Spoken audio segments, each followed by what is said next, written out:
A palavra conjunto é uma palavra bastante intuitiva, né? Quer dizer, conjunto a gente está acostumado a lidar desde quando era criança, quando você estava na sua casa e você tinha uma coleção de brinquedos, você falava, ah, essa caixa tem o conjunto dos meus brinquedos, não é? Ou quem monta quebra-cabeça tem lá as pecinhas do quebra-cabeça, aquilo forma um conjunto das peças do quebra-cabeça. Só que aqui a gente vai matematizar a coisa, né? Quer dizer, o que é um conjunto, então, em matemática? Na verdade, é um agrupamento bem determinado de coisas, de pessoas, de objetos, de números, né? Enfim, de várias coisas. Agora, em matemática, quando a gente vai representar conjuntos, existem alguns formalismos que a gente precisa cumprir, né?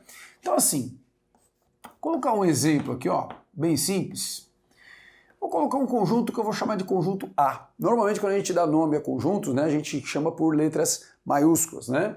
E eu posso colocar esse conjunto A como sendo os elementos 0, 2, 4, 6, 8, 10 e assim vai, não é?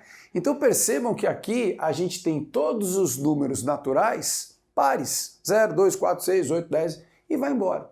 Só que a gente tem que se comunicar com esse conjunto, né? E a matemática ela tem algumas notações que a gente utiliza para se comunicar. Por exemplo, para eu indicar que esse 4 ele pertence a esse conjunto, ele é elemento desse conjunto, como é que a gente escreve isso? A gente pode escrever assim, né? 4 pertence a A, né? Então esse símbolo aqui, esse E aqui, ele significa elemento, né? O E é de elemento, então o 4 é elemento de A ou o 4 pertence a A. Por outro lado, o 5, ele não está aqui, claro, o 5 ele não é par, né? Então se ele não é par, nós podemos dizer que o 5 ele não pertence ao conjunto A, né? Então nós temos essa notação para a gente conversar com o conjunto, para saber, e aí, o elemento está lá, não está, ele pertence, ele não pertence, enfim, essas coisas. Agora, essa forma de representar um conjunto é uma forma que a gente chama de forma explícita. Por quê? Porque a gente está olhando aqui, a gente está vendo quais são os elementos, o 8 elemento, 10 elemento, né? Só que existem maneiras também da gente representar o mesmo conjunto de uma outra forma. Eu poderia, por exemplo, escrever assim, olha, o conjunto A vai ser formado por todo número que eu vou representar pela letra X, só que eu quero que esse X seja um número natural. Ah, então olha só a notação que eu estou usando aqui, ó. X pertence aos naturais. Tal que, e aí a gente pode usar uma barrinha, pode usar ponto e vírgula, também significa tal que, pode usar 2 pontos, também significa tal que, né? Então assim, X pertence aos naturais, tal que o X é um número par. Ah, então tá bom. Então isso daqui é o mesmo conjunto A, só que ele está representado de uma outra forma, de uma forma que a gente chama de forma implícita. Percebam que aqui, só de bater o olho, a gente não sabe quais são os elementos, a gente vai ter que pensar um pouquinho. Tá, eu tenho que pegar um X natural, quais são os naturais mesmo? 0, 1, 2, 3, 4, 5, 6, 7, 8, 9, vai embora, né? Então assim, tem que ser os naturais, somente aqueles que forem pares. Então quem são eles? 0, 2, 4, 6, 8... É o mesmo conjunto, só que uma outra maneira de representar, né? Percebam que esse conjunto A, a gente diz que ele é um conjunto infinito. Por que ele é um conjunto infinito? Porque ele tem uma quantidade infinita de elementos, né? A gente não consegue determinar o último elemento, existem infinitos números pares, não é verdade? Agora, eu poderia criar um outro conjunto aqui, que eu vou chamar de conjunto B, por exemplo, e esse conjunto B vai ser o conjunto formado pelos elementos 1, 2, 3... 4 e 5. Então aqui a gente tem um conjunto que a gente chama de conjunto finito. Por que ele tem um conjunto finito? Por que ele é um conjunto finito? Porque a gente consegue determinar quantos elementos ele tem. Nós temos 5 elementos. Inclusive, existe uma notaçãozinha também que vai aparecer com frequência mais para frente, que a gente chama de cardinalidade de um conjunto, né? O que é a cardinalidade de um conjunto? É quantos elementos o conjunto tem. Então esse conjunto B, ele tem 5 elementos, então nós podemos dizer que o número de elementos do conjunto B é 5. Em outras palavras, a cardinalidade do conjunto B é 5 porque ele tem 5 elementos, né? E obviamente que a gente também poderia estabelecer alguns critérios, né? O 1, ele pertence ao conjunto B, né? Ele é elemento de B, nós estamos vendo 1 lá. Agora, o 7 já não é mais, né? Então, nós podemos também dizer que o 7, ele não pertence ao conjunto B, ok? Eu poderia também colocar esse mesmo conjunto B de uma outra maneira um pouquinho mais implícita, né? Parecida com o que a gente fez aqui no conjunto A, e eu poderia, por exemplo, escrever assim, olha, o conjunto B vai ser formado por todo x, né? X é uma representação de um número, todo x pertencente aos naturais, né? Novamente, né? É um conjunto famoso, esse conjunto dos números naturais, né? Todo x pertencente aos naturais, tal que esse x ele deve ser maior ou igual a 1 e ao mesmo tempo menor ou igual a 5. Percebam que esse conjunto e esse outro aqui são o mesmo conjunto, eles são iguais. Por que eles são iguais? Porque eles são formados pelos mesmos elementos. Só que aqui a gente vai ter que fazer uma continha para saber quais são os elementos, né? Quais são os elementos que pertencem ao conjunto B, se a gente olhar o conjunto B dessa forma? São os números naturais, não todos eles, somente aqueles que estão entre 1 e 5. No caso, 1, 2, 3, 4, 5, que são esses aqui. Ok? Então isso daqui é uma maneira da gente representar conjunto, da gente conversar com o conjunto, não é? Agora, muitas vezes a gente pode fazer operações entre eles. E como é que a gente faz isso? Vamos ver? Muito bem. Então, gente, olha só. A gente já viu, né? Acabamos de ver o que eram os conjuntos. E aqui eu coloquei os mesmos dois conjuntos A e B, né? De uma forma mais explícita, só para a gente poder trabalhar um pouquinho com eles. E uma das operações mais importantes que a gente tem é a operação da união, né? Como é que a gente representa a união? Através desse símbolo aqui, na verdade isso aqui faz menção a um U maiúsculo mesmo, né? U de união. Então assim, quando você vai fazer a união de dois conjuntos, né? A união de A com B, por exemplo, a gente pode representar dessa forma. O que é isso? Isso aqui está procurando tudo que pertence ao conjunto A ou pertence ao conjunto B, né? Então assim, quais são os elementos que vão entrar nesta união de A com B? Tudo que tiver no A, ou no B, ou nos dois, a gente vai colocar dentro da união. Então assim, o 0, o 0 está no A, então ele vai para a união. O 1 está no B, vai para a união. O 2, o 2 também, porque o 2 está nos dois, mas não tem problema, ele vai para a união, né? O 3, o 4, o 5, o 6, né? Porque o 6 está aqui. Agora, a partir do 6, o que a gente vai pegar? O 7? Não, o 7 não, porque o 7 não tem nem no A nem no B, né? Então a gente vai pegar, a partir do 6, somente os pares. Então depois do 6, eu vou pegar o 8, o 10 e assim por diante, né? Então isso daqui é uma forma, uma maneira de representar esse conjunto. Quando a gente faz operações entre conjuntos, o resultado também é um conjunto, por isso que a gente coloca entre chaves aqui, né? Agora, existe uma outra maneira muito comum da gente representar conjuntos, que é através de um diagrama. Esse diagrama é conhecido aí no mercado como diagrama de Venn, né? Alguns falam diagrama de Venn-Euler, mas é a mesma coisa, diagrama de Venn. O que é isso? Isso aqui aparece muito, né? Em algumas questões, inclusive, que é uma maneira de você representar o mesmo conjunto através de desenhinhos, de balõezinhos, né? Então, por exemplo, você pode colocar lá um retangulão assim, que vai representar o nosso universo. E a gente pode representar o universo pela letra S. Dependendo do livro, dependendo do autor, pode ser que você veja a letra U de universo, não o U de união, mas o U de universo, né? Você pode ter também a letra E maiúsculo, né, para representar esse universo. E a gente não está muito preocupado agora em o que é esse universo, apenas que os conjuntos estão inseridos em um universo, a gente representa esse universo aqui. E aí eu posso, por exemplo, representar o conjunto A dessa maneira, né? Eu coloco um balãozinho aqui, ok, uma bola, né, alguma coisa parecida com uma bola, que vai representar o meu conjunto A. E aqui dentro eu tenho os elementos 0, 2, 4, 6, 8 e assim por diante, né? Só que quando você pega o conjunto B, percebam que o conjunto B também tem os elementos 2 e 4, que também tem no A. Então a gente pode colocar o conjunto B aqui, ó, né?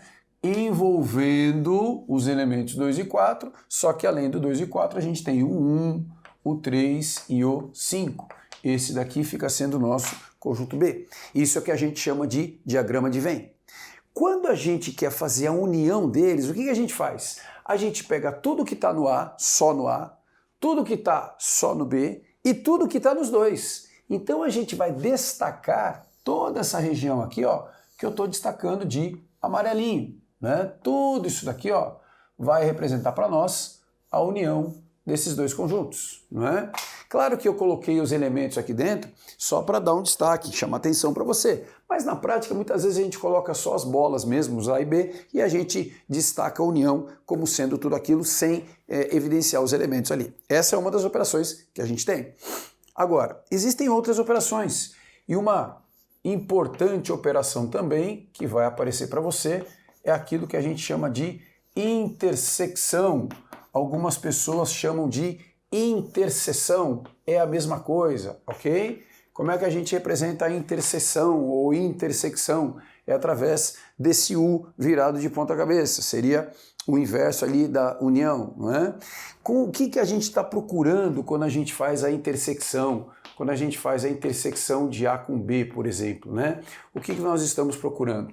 Nós estamos procurando tudo que pertença ao conjunto A e também pertença ao conjunto B. Então eu quero tudo aquilo que pertença aos dois conjuntos ao mesmo tempo, simultaneamente, né?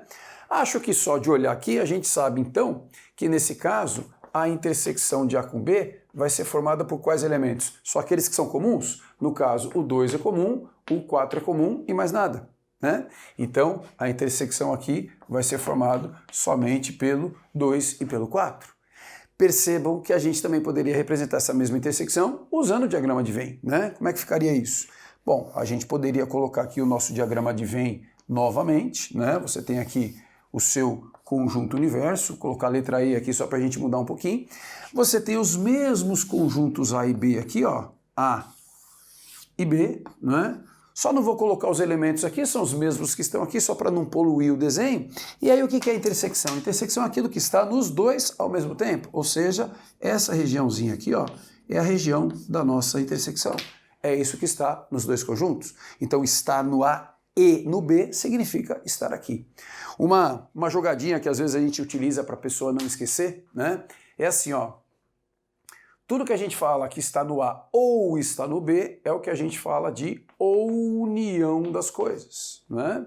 Quando a gente quer aquilo que está no A e no B, a gente fala da intersecção das coisas, né? Ou interseção das coisas, né? É uma maneira só da gente não esquecer. Agora, além dessas duas operações, existe mais uma, né, que vale a pena a gente conhecer, porque ela vai aparecer para você, que eu vou falar já para você.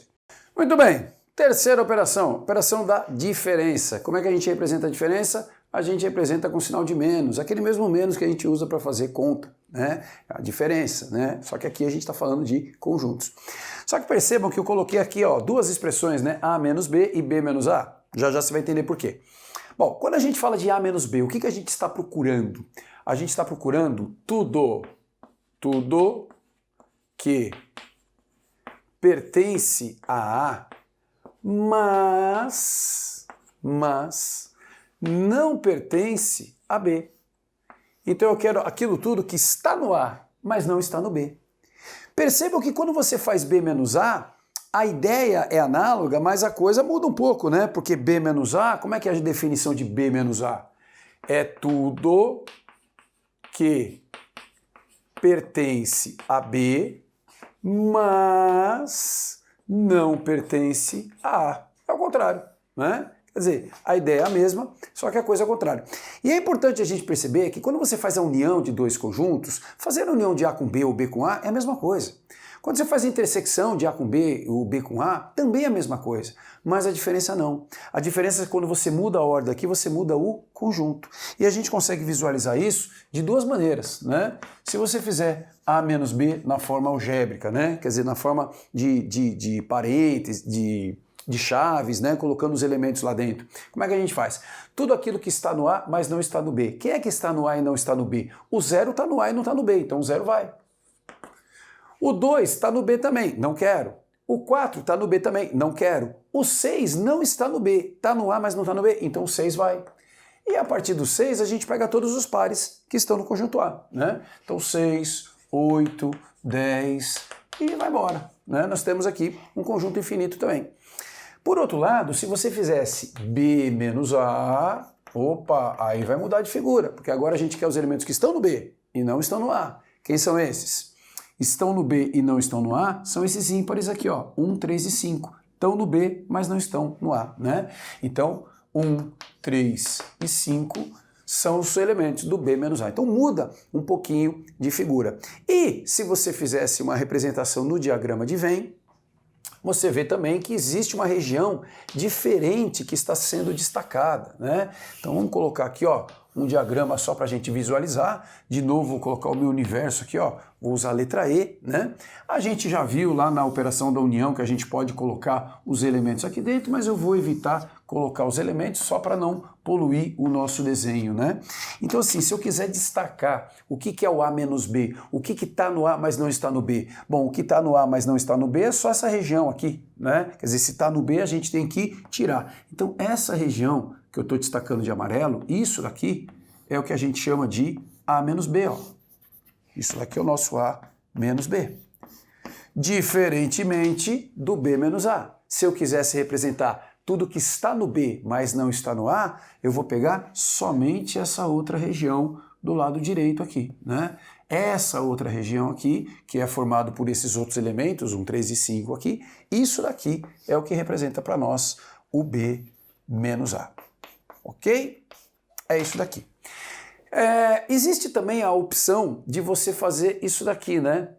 E menos A, por exemplo. O que é E menos A? É tudo que está no universo, tudo que está no conjunto E, mas não está no conjunto A. Quem que a gente pegaria? A gente pegaria, por exemplo, toda essa região de fora aqui, ó. Tudo que está no universo, mas não está no A. E aí, ó, eu não vou pegar o conjunto A, mas perceba que essa região aqui, ó, que pertence somente ao conjunto B, isso daqui faz parte, né? Porque a gente só está tirando o conjunto A. Então, E menos A também dá para calcular. E dá até para você representar se você quiser. Vocês vão perceber que diagrama de Venn não é só uma maneira de representar conjuntos, não. O diagrama de Venn ele é uma ferramenta poderosa para a gente resolver alguns tipos de exercícios que a gente vai ver já já, né? Como é que a gente pode fazer para usar esse diagrama na hora de resolver exercícios que vão supostamente aparecer para você. Muito bem, gente, vamos pegar aqui um exercício, coloquei aqui algumas informações, né? Esse tipo de ideia aparece bastante em alguns exames, onde a gente tem a seguinte situação, né? Você tem um grupo lá com 40 universitários, né? Um grupo, um conjunto, né? E desses 40, 20 estudam direito, 17 estudam economia. Só que 5 estudam direito e economia. E a pergunta é, quantos não estudam nem direito nem economia, né? Como é que a gente faz isso? Bom, perceba que se você simplesmente vier aqui e soma tudo, né? 20 mais 17 mais 5, isso não dá 40. Aí você fala assim, ué, mas por que não dá 40, né? Onde é que está o grande erro aqui? A gente consegue perceber isso quando a gente faz a representação disso lá no diagrama de Venn. Então se você puser lá, fizer um desenho, né? Faz de conta que você tem aqui o seu universo, agora eu vou colocar a letra U aqui só para você se acostumar com as notações, né? Esse U diferenciado aqui é o U de universo, seria o grupo de 40 universitários, ok? Só que a gente sabe que uma parte deles estuda direito, então eu posso colocar aqui um conjunto onde esse conjunto vai representar os estudantes de direito, né? Então aqui a gente tem um conjunto de estudantes de direito desse grupo, ok? Bom, só que a gente sabe que tem estudantes que fazem direito e economia. Então eu vou colocar aqui também um outro conjunto daqueles que estudam economia, né? Vou chamar de conjunto E, ok? E aí a gente vai colocar o número de elementos dentro desses conjuntos. Então assim, ó, dica para você. O ideal, quando a gente vai preencher o diagrama de Venn, é a gente começar de dentro para fora. O que é de dentro para fora? É esse miolinho aqui, ó, que é a intersecção dos dois conjuntos.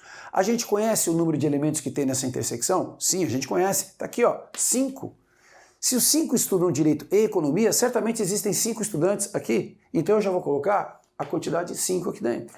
Eu sei que 5 estudam os dois, né? Muito bem. Só que aqui no início ele fala que 20 estudam direito. Quem são aqueles que estudam direito? Aqueles que estudam direito são aqueles que estão dentro desse conjunto aqui, certo?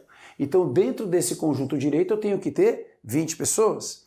Só que dessas 20, 5 eu já estou contando. Elas já foram contadas. Essas 5, elas estudam direito. Então, para 20 faltam 15. Então, esses 15 certamente vão aparecer aqui. Percebam que dentro do conjunto direito a gente tem 20 pessoas. É que 15 estudam só direito e 5 estudam direito e economia. Mas estudam direito também, não é?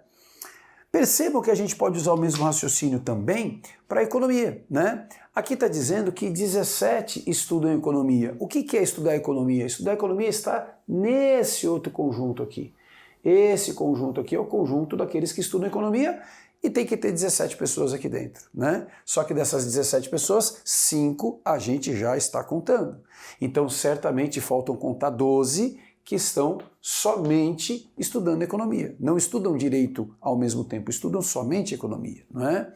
Então, ok, então quando você representa isso, agora sim você tem a interpretação correta. Você tem 15 que estudam só direito, 5 que estudam os dois e 12 que estudam economia. Só que se você somar 15 mais 5, dá 20. Mais 12, dá 32. Opa, só tenho 32 alunos aqui. Mas a gente entrevistou 40 universitários. Estão faltando 8, né? Onde é que estão esses 8, então? Certamente esses 8 não estudam nem direito nem economia, ou seja, eles estão fora do conjunto direito e fora do conjunto economia. Então eles estão aqui, ó, no universo, né? Está no universo de entrevistados, mas não fazem parte de nenhum dos dois conjuntos. Então a resposta é: quantos alunos não estudam nem direito nem economia? Resposta: 8, né? Dos 40 entrevistados, 8 fazem outra coisa, sei lá, medicina, jornalismo, enfim, engenharia, né? Ok? Se alguém perguntasse assim para você, quantos alunos fazem apenas um curso? Opa, um curso significa ou só direito ou só economia? Ok, só direito ou só economia, 15 mais 12, 27. 27 fazem apenas um curso, né? Ok? Então é isso. Vamos fazer mais um? Oi! Vamos lá, exercício 2. Numa pesquisa de mercado, pesquisa de opinião, foram pesquisados algumas pessoas, né? E aí chegou-se à conclusão de que 100 desses entrevistados consomem o produto A, 150 consomem o produto B, 20 consomem os dois, tanto A quanto B, e 110 não consomem nem A e nem B. A pergunta é, quantas pessoas foram entrevistadas? Foram consultadas, né? Gente, perceba que isso daqui é um exercício muito parecido com o anterior, só que assim, as informações que foram dadas, as informações que foram pedidas são outras, mas a metodologia de resolução é a mesma. O diagrama de Venn, ele facilita muito a visualização e a gente percebe tudo o que está acontecendo aqui.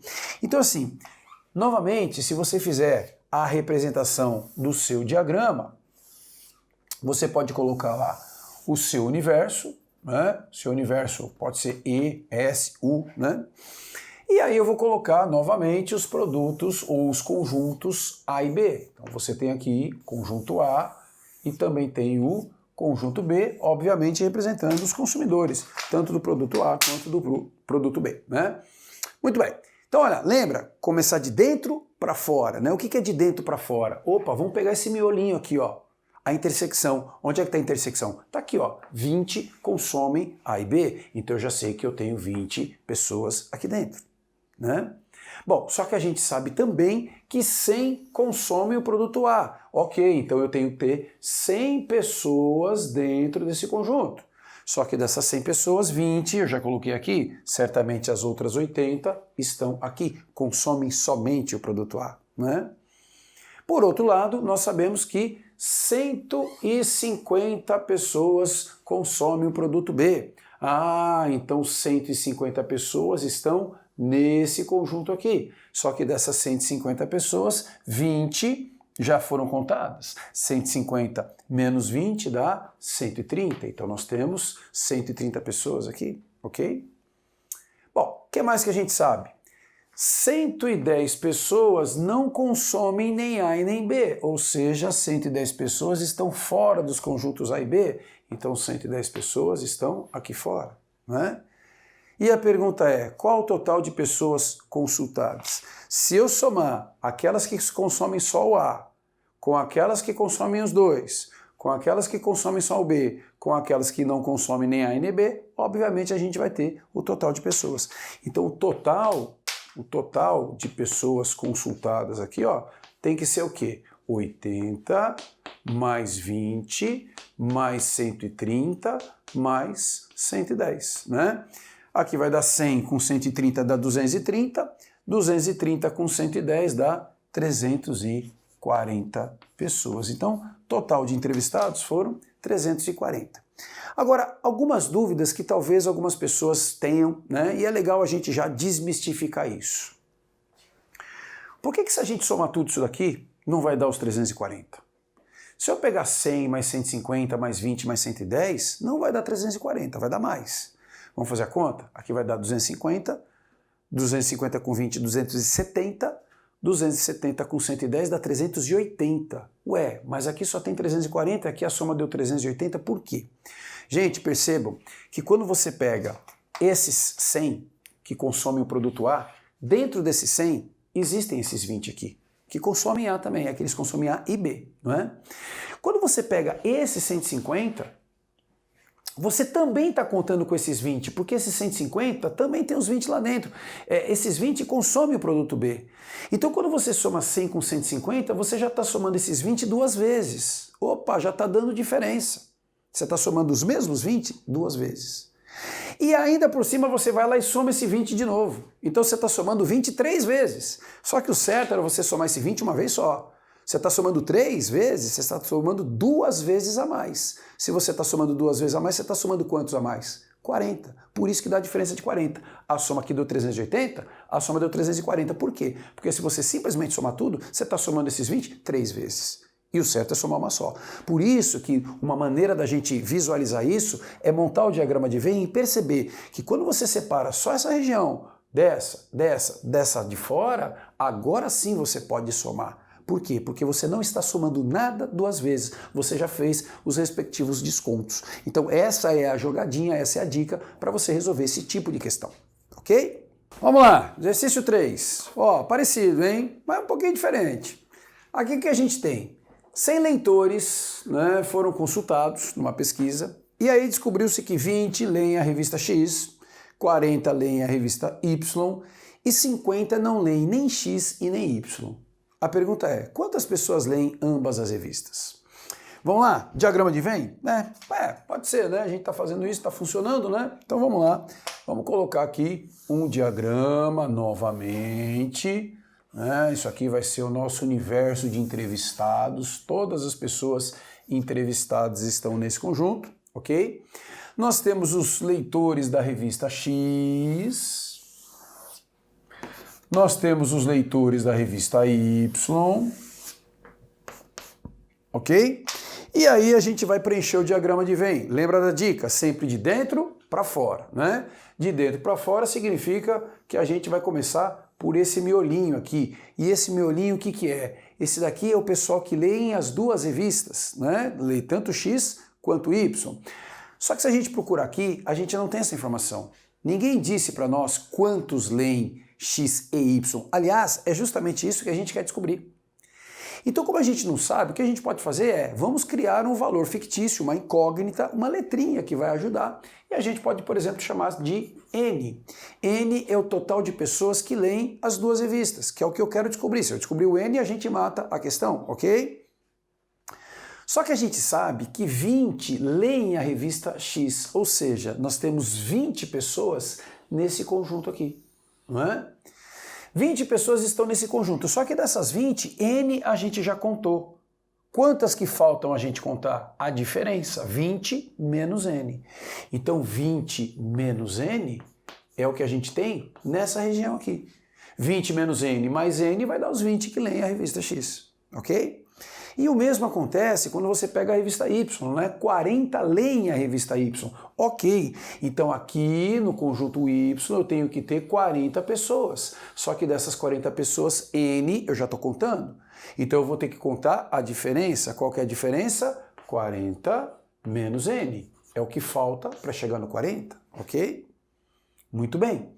E o que mais que a gente tem de informação? A gente tem de informação que 50 não leem nenhum das duas revistas. Então nós temos 50 pessoas aqui nessa região de fora, não é? Agora, se eu somar essa região, mais essa, mais essa, mais essa, quanto que tem que dar esse total? tem que dar o total de leitores, no caso 100. Então, se a gente somar 20 menos N, mais 40 menos N, mais 50, isso tudo tem que totalizar as 100 pessoas que foram entrevistadas, não é? Bom, aqui esse menos N com mais N a gente já corta. 20 mais 40 dá 60. 60 com 50 dá 110. Com menos N nós vamos ficar com 110 menos N. E isso tem que dar quanto? Tem que dar 100 pessoas. Aí a gente cai numa equaçãozinha de primeiro grau. Você pode jogar o menos N para lá com o sinal trocado, puxa o 100 para cá. Você vai descobrir que o N vale 10. Ou seja, apenas 10 pessoas das entrevistadas leem as duas revistas X e Y. Percebeu? Diagrama de Venn é o caminho do sucesso, tá bom? Vou fazer mais um aqui um pouquinho diferente para a gente fechar com chave de ouro. Vamos lá. Muito bem. Esse aqui, ó, exercício 4. Esse aqui não tem um pouquinho mais de informação, né? Ele conta a história do seguinte: você tem lá 30 compradores que foram pesquisados, supõe-se que os compradores foram aqueles que compraram alguma coisa. Compradores, ok? Só que assim, desses 30, 9 compraram bonés e tênis. 6 compraram meias e tênis, 3 compraram apenas meias, 9 compraram meias, 15 compraram tênis, 3 compraram bonés, meias e tênis. E aí eu tenho 3 perguntas para serem respondidas, né? Quantos compraram apenas bonés, quantos compraram apenas tênis e quantos compraram apenas bonés e meias. Gente, de novo, né? Aqui a sacada é a gente montar o diagrama de Venn novamente. A diferença é que agora o nosso diagrama de Venn ele vai ter 3 conjuntos, né? Bonés, tênis e meias. Não tem problema. O que a gente faz? Vamos montar o diagrama parecido com o que a gente já está habituado a fazer, né? Então vou colocar o diagrama aqui um pouco maior para que caibam todos os conjuntos que estão sendo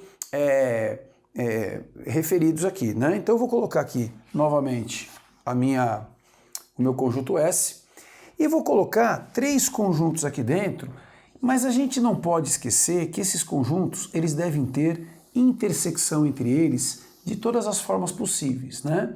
Então assim, se eu puser esse conjunto B, que vai representar os bonés, ok? Então todo mundo que comprou boné está aqui dentro. Só que, além de comprar boné, o cara comprou tênis também, meias, não é? Então eu vou fazer assim, eu vou colocar aqui também um conjunto das meias, chamar de conjunto M, aqueles que compraram meias, ok? Só que existem aqueles que compraram tênis também. E às vezes o cara comprou tênis e boné, às vezes ele comprou tênis e meia, e às vezes ele comprou boné, tênis e meia. Então o conjunto tênis ele deve ter intersecção com todas as regiões que a gente tem até agora. Então eu estou colocando aqui ó, um conjunto T, né, daqueles que compraram tênis, e aí a gente tem uma representação de todas as combinações possíveis, né? O pessoal que comprou só boné, ou só meia, ou só tênis, estão nessas regiões periféricas aqui. O pessoal que comprou boné e meia, tá aqui, boné e tênis tá aqui, meia e tênis tá nessa região. E o pessoal que comprou os 3 está na intersecção dos 3, que é essa região mais central, ok? Agora a gente vai preencher o nosso diagrama de Venn. Lembre-se, sempre de dentro para fora, não é? Então começar de dentro para fora é começar desse miolinho aqui. Quantos tem aqui nesse miolinho? Tem esses 3 aqui, né? Os 3 que compraram bonés, tênis e meias. Então aqui eu já sei que eu tenho 3 pessoas, ok? Ok, só que aí, se a gente for só no 15 comprar um tênis, ainda fica complicado para nós. Porque assim, 15 compraram tênis, ok, eu sei que dentro do conjunto tênis eu tenho 15, mas como é que eu vou distribuir esses outros 12? Será que eu vou ter que colocar aqui, uma parte aqui, uma parte aqui? Como é que a gente faz isso? Então o ideal é a gente começar de dentro para fora. Então a gente já foi lá no miolinho, nos 3, né? Agora vamos tentar pegar essas regiões um pouquinho mais periféricas, que são aquelas regiões que têm intersecção com dois produtos, né? 2 produtos que poderiam ser comprados. Então assim, ó, 9 compraram bonés e tênis. Opa, bonés e tênis. Bonés e tênis, essa região aqui, né? 9 pessoas compraram bonés e tênis. Só que dessas 9, 3 eu já contei. Então faltam 6. Onde tem que estar essas 6? Nessa região aqui. Então certamente eu tenho 6 aqui. E esses 9 já foram computados. Ok? Depois, ó, 6 compraram meias e tênis. Opa, cadê meias e tênis? Meias e tênis está aqui, ó. Meias e tênis é a intersecção, ok? E eu tenho 6 pessoas aqui. Só que dessas 6 pessoas, 3 eu já contei. Então, certamente, as outras 3 estão aqui, ok? Muito bem. Então, a gente tem já... desculpa, essa informação já foi computada. Só que aí a gente tem essa outra aqui, ó. 3 compraram apenas meias. Opa, então apenas meias o que que é? É estar só no conjunto meias. Não tem intersecção alguma com boné nem com tênis. Então 3 compraram apenas meias. Então a gente tem 3 aqui. E aí a gente tem essa outra informação, ó. 9 compraram meias. Então 9 compraram meias. Então dentro do conjunto das meias a gente tem que ter 9 pessoas. Só que a gente já tem 9 pessoas aqui, né? Dentro do conjunto meias eu já tenho 3, 3 e 3, que dá 9. Bom, e esse pessoal aqui? Aqui não tem ninguém. Ninguém comprou somente bonés e meias, né? Porque a gente já tem os 9 que compraram meias. Então, assim, para destacar que ninguém ficou aqui, ó, a gente pode simplesmente desprezar essa região, porque não temos elementos aqui. Ou pode colocar o número 0 também, aí do jeito que você achar melhor, ok? O que mais? 15 compraram tênis. Opa, 15 compraram tênis, a gente tem 6 mais 3 mais 3 já dá 12, né? Para chegar no 15, faltam 3. Então esses 3 certamente estão aqui, ok? E aí a gente não tem mais informações e o cara fala assim, ué, e aqui, né? E o pessoal que comprou apenas bonés? Gente, o que a gente sabe? A gente sabe que 30 compradores, ou seja, 30 pessoas que compraram alguma coisa, foram entrevistadas. Só que se você somar todos os valores que a gente tem aqui, você tem 3 mais 3 mais 3 dá 9, mais 6 dá 15, mais 3 dá 18. Opa, 18 estão aqui, só que 30 compraram, né? Então faltam 12. Onde que esses 12 devem estar? Só podem estar aqui. Não é? Agora, se você somar tudo, você tem os 30 compradores.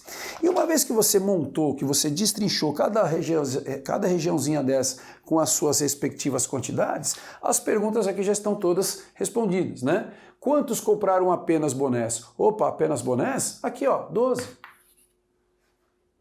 Depois, quantos compraram apenas tênis? Opa, apenas tênis? Está aqui, ó, 3. E por fim, quantos compraram apenas bonés e meias? O que é isso? Apenas bonés e meias. Está aqui, né? Bonés e meias. Quantos compraram somente bonés e meias? Nenhum. 0 pessoas. Pronto, a gente respondeu. E a gente poderia responder qualquer coisa. Então, assim, a mecânica do diagrama de Venn funciona também para 3 conjuntos, 4 também. Só que 4 é uma coisa bem mais complicada. Mas a gente nem vai abordar isso porque é o tipo de coisa que não se aborda por aí mesmo, né? Até 3 conjuntos, isso sim é bastante comum, tá bom? A gente vai falar aqui de um outro conceito, que é o conceito de subconjuntos, que é um conceito também importante da gente conhecer. Muitas vezes a gente vai trabalhar com isso também na hora que a gente estiver falando de lógica, né? De raciocínio lógico. Bom, então assim, né? Subconjuntos, o que é isso? Digamos que você tenha 2 conjuntos que eu chamei de A e B, por tradição, né? A e B são conjuntos. E aí nós dizemos o seguinte, se todos os elementos de A são elementos de B, então o A é um subconjunto de B. E a gente pode representar em matematiquês, né, dessas duas formas, né? O A, essa simbologia aqui parece um C, lembra um C, mas não é um C maiúsculo, né? É um outro símbolo. Que a gente lê assim, né? A está contido em B, né? Ou A é subconjunto de B, A está contido em B, A está dentro de B, né? Essa que é a ideia. Ou você pode também ler no sentido contrário, né? Que o B contém o A, né? B contém o A. Muito bem, para a gente deixar isso bem bonitinho, vamos pegar um exemplo aqui. E neste exemplo eu tenho o conjunto A formado pelos elementos 11, 12 e 13. E eu tenho um outro conjunto B formado pelos elementos 10, 11, 12, 13 e 14. Ok? Os dois conjuntos são finitos, né? Esse aqui é um conjunto com 3 elementos, esse aqui é um conjunto com 5 elementos. Agora, percebam que todos os elementos de A são elementos de B. O 11, o 12 e o 13 estão aqui, não é? Então, nesse caso, nós dizemos que o A está contido em B, né? O A é elemento de B. Todos os elementos de A são elementos de B, então A está contido em B. O A é subconjunto de B. Agora, será que a gente poderia falar o contrário? Será que o B é subconjunto de A? Aí não, porque para o B ser subconjunto de A, nós teríamos que ter todos os elementos de B sendo elementos de A, só que isso não acontece, né? Então, assim, a gente diz que o B não está contido em A, né? O A está contido em B, mas o B não está contido em A, né? Agora, percebam que a gente também pode colocar um diagrama de Venn para representar isso daqui. Como é que a gente representaria isso lá no diagrama de Venn? Então, se você puser lá o seu diagrama assim, né? Você coloca o universo, eu vou fazer um pouquinho menor aqui, porque a gente não precisa fazer tão grande nesse momento, né? Então você tem aqui o nosso conjunto universo, ok? O conjunto A é formado por esses elementos, 11, 12 e 13, então eu vou colocar aqui, ó, o conjunto A, aqui está ele, o nosso conjunto A, formado pelos elementos 11, 12 e 13, né? Só que eu vou colocar aqui também o conjunto B, que tem, além do 11, o 12 e 13, o 10 e o 14. Então perceba que o conjunto B, ele contém o conjunto A, né? Então esse conjunto B aqui, ó, percebam que ele tem os elementos 11, 12 e 13, só que além disso ele tem também o 10 e o 14. Né? Então a gente representa dessa forma, para dizer que o A está contido no B, está dentro do B, né? É subconjunto do B. E o que é curioso a gente perceber aqui, por exemplo, é o seguinte: o que aconteceria se eu fizesse a união de A com B? Bom, a união de A com B, o que era mesmo? É tudo que está no A ou está no B? Só que automaticamente, quando você faz a união de A com B, você já vai obter esse conjunto maior, que é o conjunto B, não é? Então a união de A com B vai dar o próprio conjunto B. Por quê? Ué, se todo de A é e B também, então a união vai dar o próprio conjunto B, o conjunto que contém todos os elementos. Por outro lado, se eu fizesse a intersecção de A com B, o que ia acontecer na intersecção aqui, ó? O que está no A e está no B ao mesmo tempo? Somente os elementos de A, né? 11, 12 e 13 estão nos dois conjuntos. Então a intersecção aqui vai dar apenas o conjunto A, que é esse conjunto menorzinho aqui de dentro, né? Se eu quisesse fazer B menos A, o que é B menos A? B menos A é tudo aquilo que está no conjunto B, mas não está no conjunto A. É como se eu tirasse o conjunto A daqui e deixasse aquilo que está apenas no B. Então, quando você faz B menos A aqui, que a gente viu a definição um tempo atrás, aqui vai ficar formado por quem? Pelo 10 e pelo 14. Somente esses dois elementos fazem parte de B menos A. Agora, e se eu quisesse fazer essa operação aqui, ó, de A menos B? O que é o A menos B? É tudo aquilo que está no A, mas não está no B. Tem algum elemento que está no A e não está no B? Não, não tem. Não tem elemento que esteja no A e não esteja no B. E aí a gente representa então um conjunto sem elementos. O que é o conjunto sem elementos? É o conjunto vazio, né? Normalmente a gente representa o conjunto vazio assim, com essa bola riscada, ou alguns autores, né? É comum também você ver isso daqui, ó, um par de chaves vazia, né? Pelo amor de Deus, não vai colocar essa bola riscada aqui dentro, porque se você puser essa bola riscada aqui dentro, você está representando uma outra coisa que não é o conjunto vazio. Então, para representar o vazio, ou a gente usa essa bola riscada, ou a gente usa esse par de chaves aqui, vazio, sem nada lá dentro, para representar o conjunto vazio. Ok? Beleza? Vamos ver uma aplicaçãozinha assim um pouco mais interessante? Muito bem, gente. Então, ó, continuando aqui o que a gente estava falando agora há pouco, eu coloquei aqui algumas afirmações, né, para a gente colocar verdadeiro ou falso, e aí você já vai ver que o comecinho de raciocínio lógico passa por teoria dos conjuntos, né? Coloquei 4 afirmações, né, todas falando de conjuntos numéricos, números naturais, reais, inteiros, enfim, né? e a gente vai colocar se aquilo é verdadeiro ou falso. Como é que a gente pode chegar a essa conclusão? A gente pode representar todos esses conjuntos numéricos na forma do diagrama de Venn, né?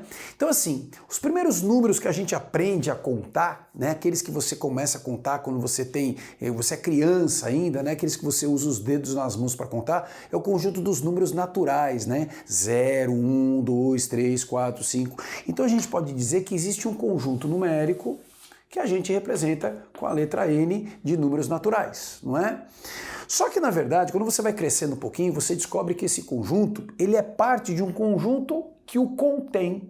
Porque da mesma forma que você tem o 3, você tem o menos 3, você tem o 5, você tem o menos 5.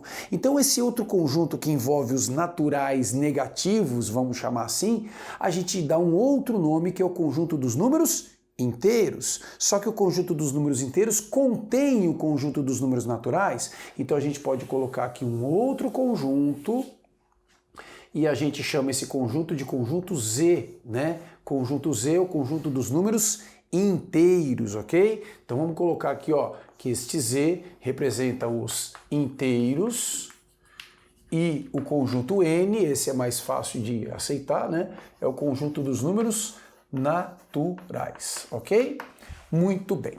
Agora, quando você vai aumentando, né, o seu grau de conhecimento, você descobre também que além dos números inteiros, você tem aqueles números que não são inteiros, mas podem ser escritos na forma de divisão de inteiros. É o caso do 3/8, né?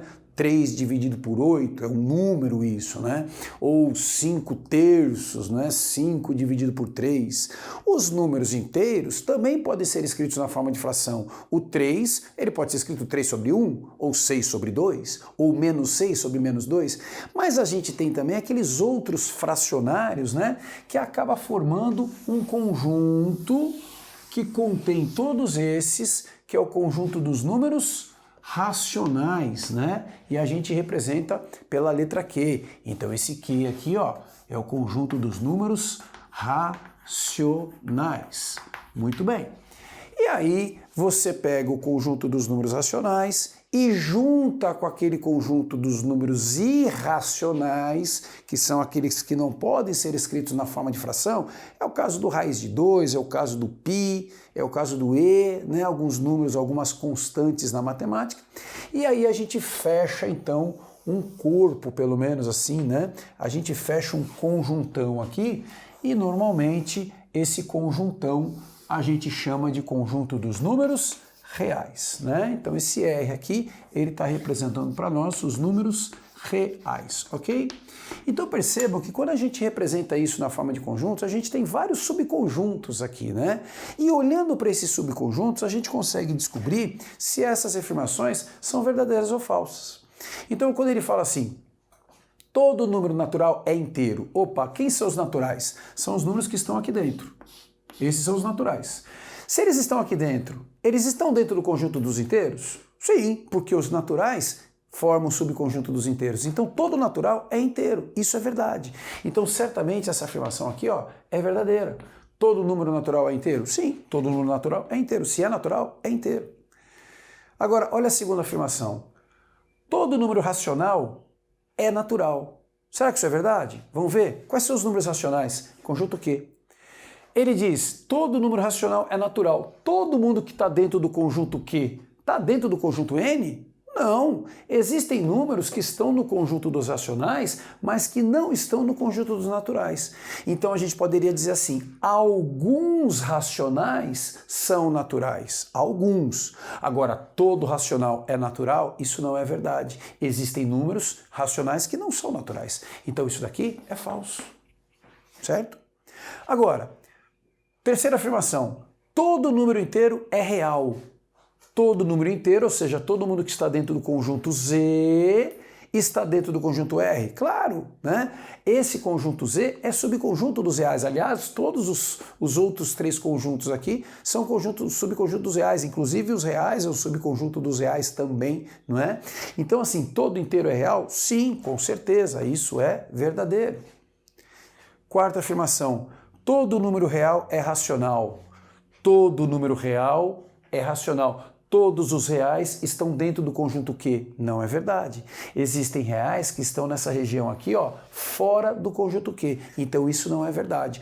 Alguns reais são racionais, todo não. Então essa quarta afirmação é falsa.